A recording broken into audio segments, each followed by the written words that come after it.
Picture this. Medieval Europe, 1099. Christian knights storm Jerusalem's walls, shouting, "God wills it." Blood flows through streets as citizens fall to the sword. Meanwhile, in ancient Asia, Buddhist monks walked from village to village with nothing but robes and a bowl. They didn't conquer. They didn't convert. They just listened. In one part of the world, men slaughtered each other, shouting, "God wills it." In another, men sat in silence, conquering nothing but their own minds. Why this stark difference? Why did Christianity, Islam, and other religions raise armies for their gods, while Buddhism spread across continents without a single holy war? Buddhism operates differently from belief-based religions. It offers a testable system for understanding your mind. This distinction matters when we talk about why people fight holy wars. Before we dive deeper, a quick note. This video explores historical patterns of religious spread and violence. My intention isn't to criticize any faith tradition, but to understand Buddhism's unique approach to sharing ideas. Every tradition contains both peaceful and violent elements. I'm simply examining why Buddhism's spread followed a distinctive pattern. Armies, empires, and kings embraced Buddhist teachings and put down their swords, not because someone forced them to, but because the logic was just that convincing. And when I tell you about the bloodthirsty emperor who killed 99% of his family to gain power, but then became Buddhism's greatest champion, you'll understand why this system of thought never needed holy wars to become a global force. But here's the twist. There are Buddhist extremists today. So what went wrong? This is the untold story of how ideas, not armies, conquered half the world. Buddhism doesn't fit neatly into Western categories. This distinction matters especially when we talk about holy wars. We might argue Buddhism had no holy wars because it's not really a religion. But this misses the point. Buddhism has all the elements we associate with religion: monks, temples, rituals, scriptures, cosmology, and supernatural elements like rebirth. Millions of people worship the Buddha and pray to bodhisattvas for assistance. No, the absence of Buddhist holy wars can't be explained away that simply. There's something deeper at work. What's fascinating is that the Buddha never intended to start a religion at all. When asked if his was the only path to liberation, he responded with the parable of the raft. If a man crossing a river builds a raft and reaches the other shore safely, should he then carry the raft on his back wherever he goes? His revolutionary point: spiritual teachings are tools for crossing the river of suffering, not dogmas to be defended. The Buddha said, "Do not believe anything simply because you have heard it, or because it is written in your religious books. But after observation and analysis, when you find that anything agrees with reason and is conducive to good, then accept it and live up to it." This differs radically from traditions where questioning core beliefs might be considered heresy. When you don't need others to accept your claims on faith, you don't need to force them to believe. Compare this to Christianity's spread through Europe. While Christianity initially expanded through persuasion during Roman persecution, after Constantine's conversion in 312 CE, imperial power became a primary vehicle for its growth. By the late 4th century, Christian emperors were outlawing pagan practices and destroying temples. Similarly, Islam's early expansion combined preaching with military conquest, creating vast empires where non-Muslims paid special taxes and faced various restrictions. Buddhism's different approach, emphasizing personal verification over belief, created fundamentally different patterns of expansion.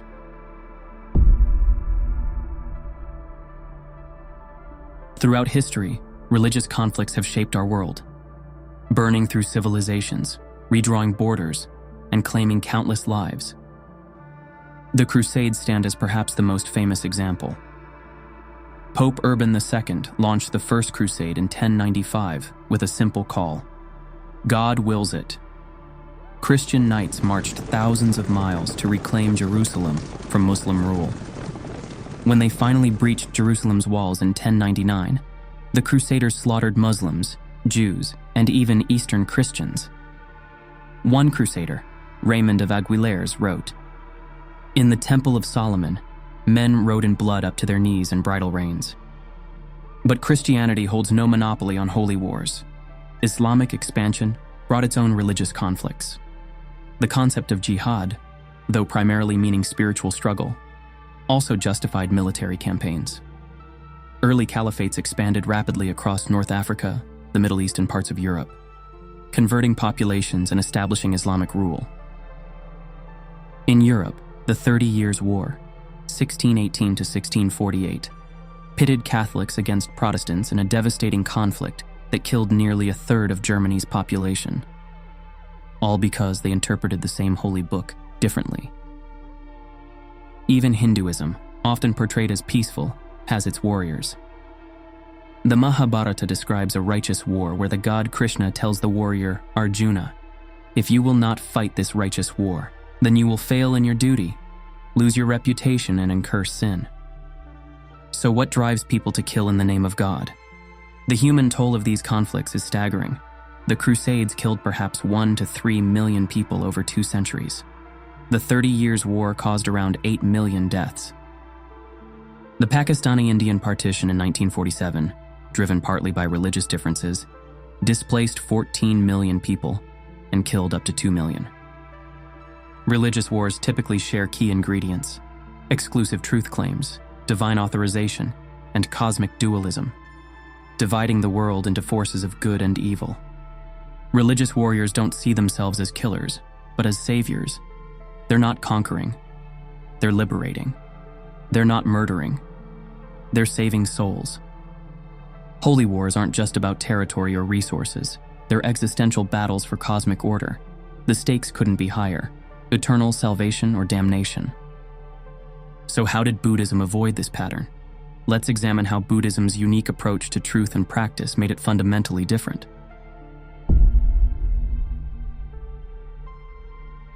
At Buddhism's core lies ahimsa, nonviolence. Not just a nice suggestion, but a fundamental principle. The very first precept that every Buddhist accepts is, "I undertake the training rule to abstain from killing." This isn't just about avoiding murder. It extends to daily choices about causing harm. A monk carefully watches his step to avoid crushing insects. A Buddhist layperson considers how their consumption affects other beings. This comprehensive approach to nonviolence permeates every aspect of life. According to Buddhist teachings, all beings tremble before danger, all fear death. When a man considers this, he does not kill or cause to kill. The Buddha rejected violence even in his own life. Born Prince Siddhartha, he abandoned the warrior caste and military training that was his birthright.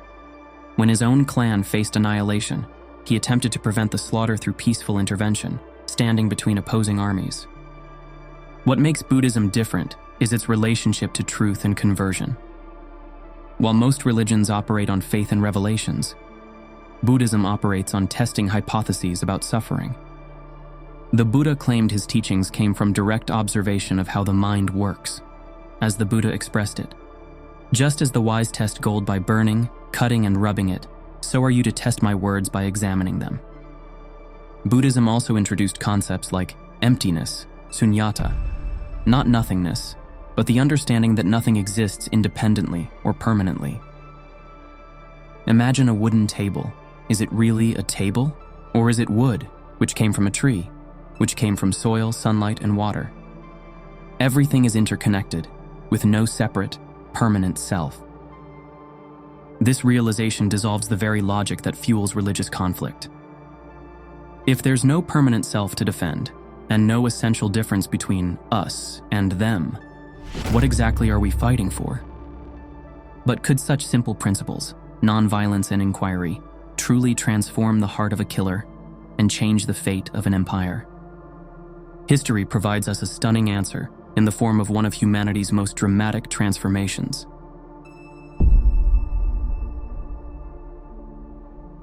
To appreciate Ashoka's transformation, understand the man he was before Buddhism. Court chronicles describe him as Ashoka, Ashoka the Cruel, for good reason. He reportedly burned enemies alive, built a torture chamber called Ashoka's Hell, and eliminated 99 of his brothers to secure the throne. His armies were feared across the subcontinent for their brutality. 8 years into his reign, Ashoka launched his most ambitious conquest yet, against Kalinga, a prosperous independent kingdom in eastern India. The Kalinga War was particularly savage. Ashoka's own edicts record 150,000 people were deported, 100,000 were killed, and many more died. Imagine the scene. Fields of corpses, villages burning, families torn apart, all to satisfy one man's imperial ambition. Then something remarkable happened as Ashoka toured the battlefield afterward. The sight of corpses scattered across the land, the wailing of widows and orphans, the devastation of a once thriving region. It broke something in the conqueror. Standing amid the carnage he'd created, this ruthless emperor faced the ultimate question: was this power or merely destruction? In his own words, carved into rock for posterity, after the Kalinga War, the beloved of the gods, Ashoka, began to follow Dharma, to love Dharma, and to give instruction in Dharma. Now the beloved of the gods feels remorse for having conquered Kalinga. This remorse wasn't just a passing emotion. It triggered the most dramatic royal transformation in history. Ashoka embraced Buddhism and completely reversed his imperial policy. He abandoned conquest and dedicated his reign to spreading Buddhist principles through nonviolent means. Instead of sending armies, he sent monks. Instead of building fortresses, he built hospitals. Instead of imposing military rule, he carved ethical principles into stone pillars across his vast empire. The Ashoka pillars and rock edicts, still visible today, proclaimed revolutionary ideas. One edict stated, "All religions should reside everywhere, for all of them desire self-control and purity of heart." This might be the earliest declaration of religious tolerance by a major ruler in history. Ashoka demonstrated that Buddhist principles could transform not just individuals, but entire empires. And he created a model for how Buddhism could spread through ethical example rather than military might. Ashoka's conversion showed Buddhism could transform even the most violent ruler. But can a philosophy spread across continents without armies carrying it? The answer lies in how Buddhism traveled the ancient highways of commerce.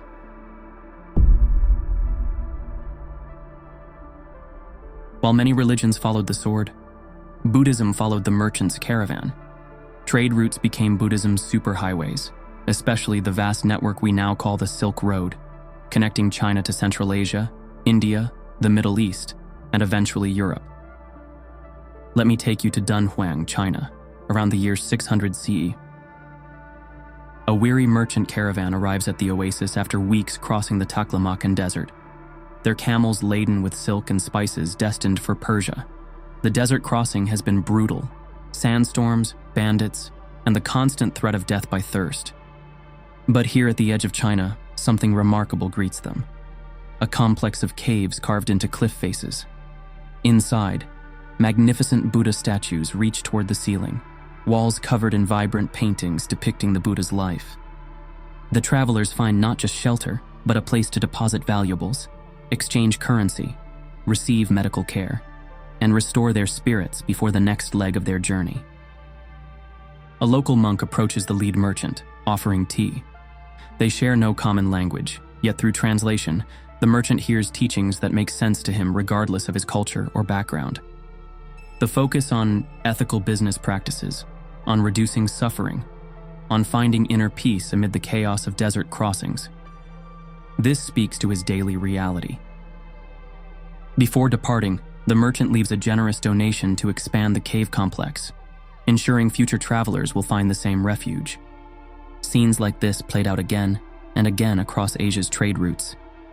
As historian Jerry Bentley noted, Buddhism traveled the Silk Roads in the wallets and saddlebags of merchants, not on the backs of warriors. Buddhism offered practical benefits for traveling merchants. Its emphasis on ethical conduct created trust between trading partners. Its monastery networks provided safe places to rest, store goods, and exchange currency. And its universal principles worked across different cultures and languages. Buddhism also excelled at cultural adaptation, unlike religions that demanded exclusive allegiance. Buddhism allowed practitioners to maintain local customs alongside Buddhist practice. The Buddhist concept of upaya, or skillful means, gave missionaries flexibility.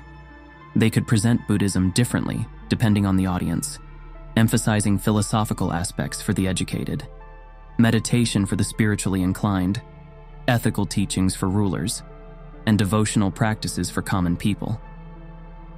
Buddhism's journey along trade routes demonstrates how ideas can spread without conquest. But what happened when those ideas encountered established religions and deeply rooted belief systems? The story of these encounters reveals Buddhism's unique flexibility.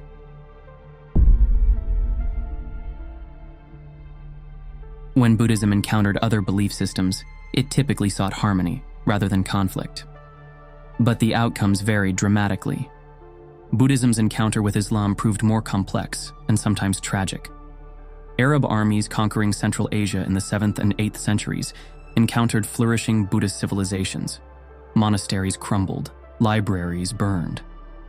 The magnificent Bamiyan Buddhas in Afghanistan, destroyed by the Taliban in 2001, were first damaged during these early Muslim conquests. Why did Buddhism disappear from these regions? Not because Buddhists fought and lost holy wars, but because Buddhist institutions couldn't survive without royal patronage. The new Islamic rulers naturally favored their own faith. Throughout Southeast Asia, a different story unfolded. When Buddhism met indigenous animist traditions and Hinduism, remarkable synthesis occurred. Thai monks performed ceremonies honoring local spirits. In Myanmar, Nat worship continues alongside Buddhism. On islands like Java and Bali, Hindu and Buddhist elements blend seamlessly. In China, Buddhism encountered Confucianism and Taoism, two sophisticated philosophical systems deeply embedded in Chinese culture. Buddhist missionaries responded not with force, but with skilled translation. They used Taoist terms to explain Buddhist concepts, making ideas like emptiness, sunyata, accessible through comparison with Taoist non-action, Wu Wei. The result was a fascinating philosophical dialogue.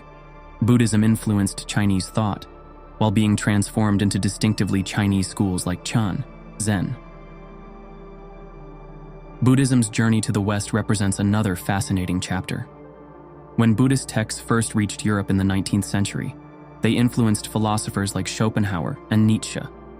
Unlike earlier religious encounters, Buddhism entered Western consciousness primarily as philosophy, rather than competing religion. In the 20th century, figures like Alan Watts, D.T. Suzuki, and later the Dalai Lama presented Buddhism to Western audiences not as a conversion target, but as a complementary practice.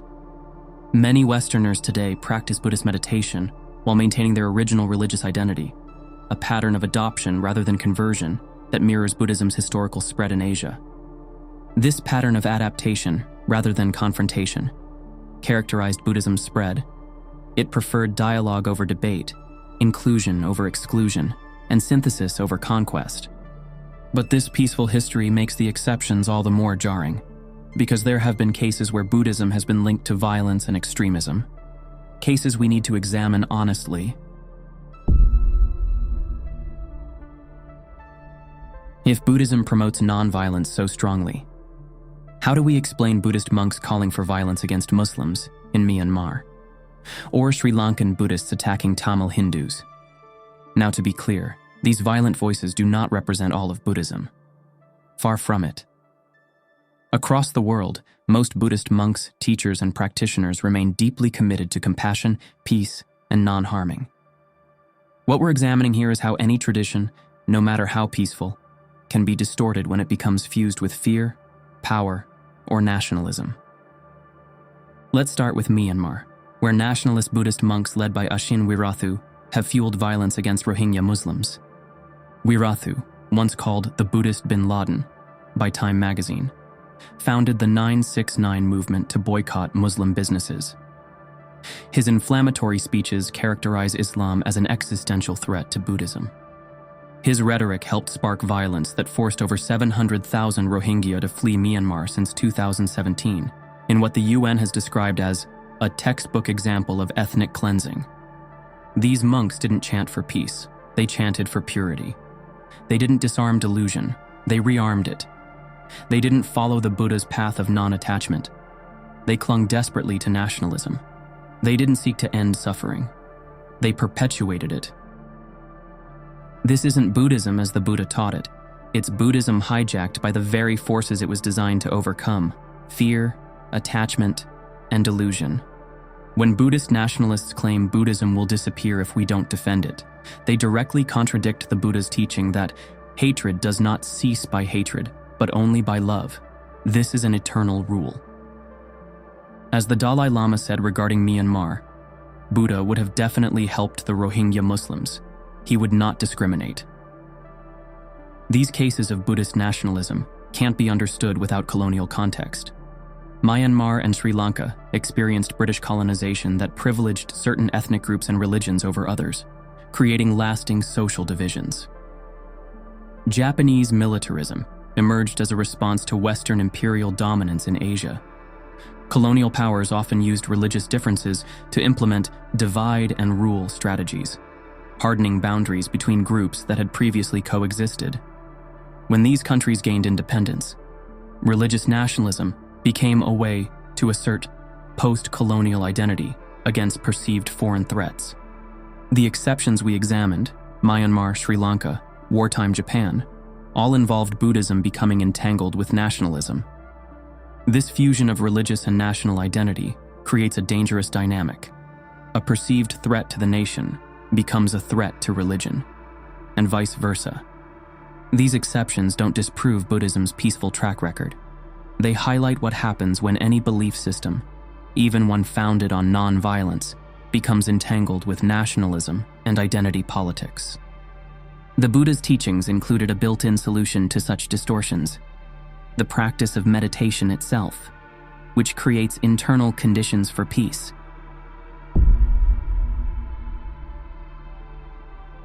While other religions pray for peace, Buddhists train their minds for it. This isn't just spiritual talk. It's practical psychology backed by modern science. At Buddhism's core lies a simple but profound insight. Violence begins in the mind, with thoughts of anger, hatred, and division. So peace must begin there too. In the Buddha's words, all that we are arises with our thoughts. With our thoughts, we make the world. Let's try a brief experiment right now. Just for 20 seconds, notice your breathing. Feel the sensation of air entering and leaving your nostrils. When your mind wanders, and it will, gently bring it back to your breath.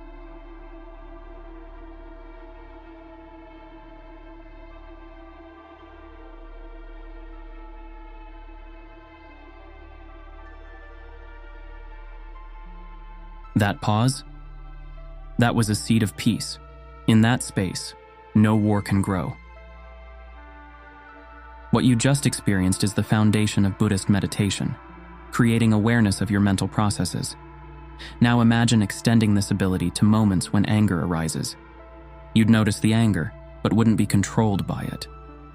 This simple practice, scaled across millions of practitioners, creates a fundamentally different relationship to conflict than faiths focused primarily on belief. Buddhist meditation directly addresses the root causes of aggression. It doesn't just tell you to be peaceful, it trains your brain to respond differently to provocations. Modern neuroscience echoes what monks intuited centuries ago. Regular meditation physically changes the brain in ways that reduce aggression.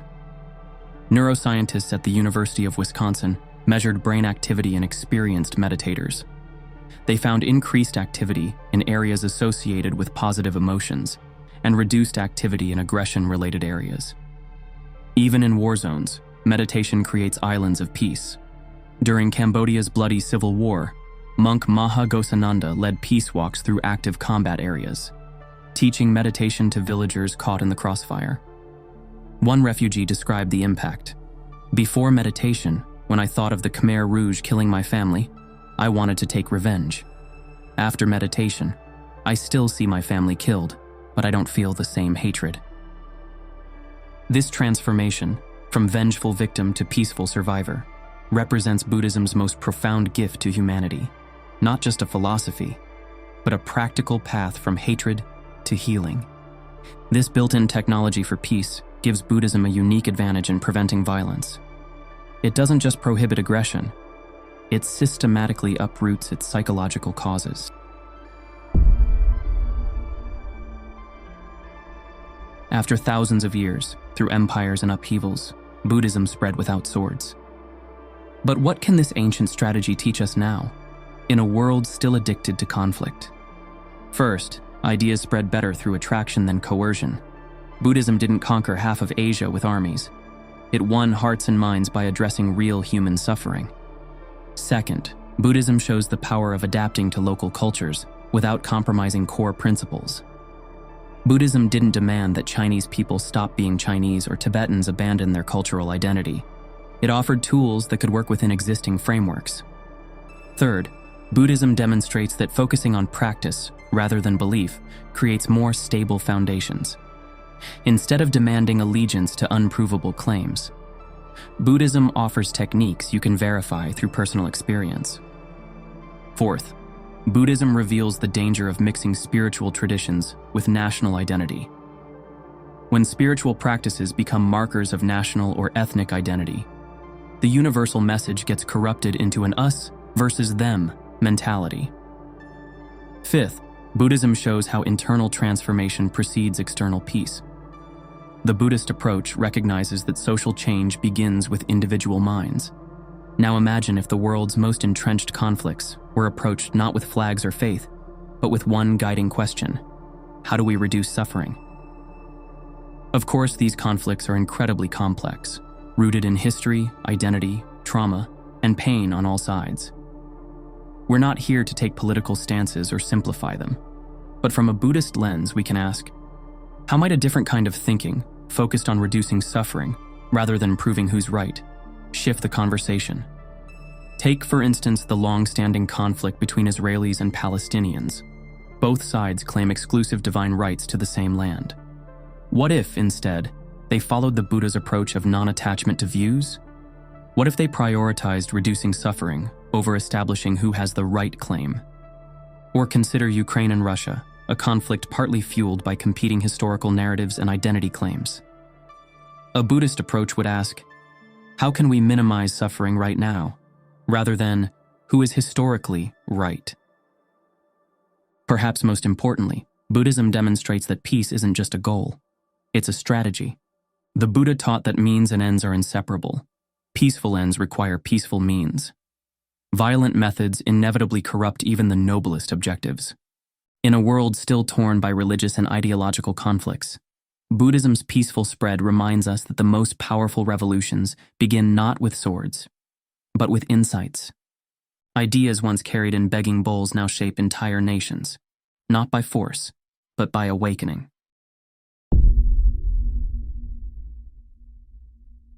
Now that you've seen how Buddhism spread across continents without holy wars, I invite you to experiment with these principles in your own life. Try a simple 5-minute meditation. Notice how your mind works when you're angry. See if creating space between emotion and action changes your responses to daily frustrations. You don't need to become Buddhist to benefit from these insights. The Buddha's approach to peace works regardless of your beliefs. If you found this exploration valuable, please hit the like button and subscribe to Buddha's Wisdom for more videos that bring ancient wisdom to modern challenges. In the comments, I'd love to hear your thoughts. Have you experienced the peace that meditation brings? Do you see parallels between Buddhist spread and other peaceful movements? Until next time, may you find peace within yourself first and help create it in our troubled world. Thanks for watching Buddha's Wisdom. I'm Matt, and I'll see you in the next video. Stay curious, stay kind, and may your insight be your revolution. Peace is the highest bliss. The Buddha.